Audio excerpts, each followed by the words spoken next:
Tingkat penyebaran COVID-19 di Kota Palembang dan kabupaten kota lainnya di Sumatera Selatan masih tinggi. Sementara keterisian tempat tidur di rumah sakit pun kini sudah mencapai 90%. Warga yang terkonfirmasi positif dengan gejala ringan atau OTG disarankan untuk menjalankan isolasi mandiri. Namun kerap kali warga yang menjalani isolasi mandiri kurang mendapat dukungan dari tetangga dan lingkungan sekitar, bahkan dikucilkan. Menurut pengamat sosial Bagindo Togar, peran ketua RT dan lingkungan sekitar berpengaruh terhadap warga atau pasien COVID-19 yang menjalani isolasi mandiri.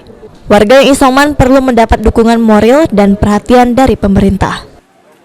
Peran para tetangga, lingkungan sosial, tingkat pemerintahan dari RT RW untuk mengawasi mendata dengan catatan tidak kaku, supaya mereka mendapat dukungan moral ataupun dukungan sosial daripada lingkungannya. Yang kemudian peran pemerintah bagaimana mengawasi mereka, aktifkan tingkat RT RW untuk mengawasi, melihat bagaimana keberadaan mereka, bagaimana perkembangan penyakit yang mereka alami. Dengan pemerintah juga harus pantas untuk memberikan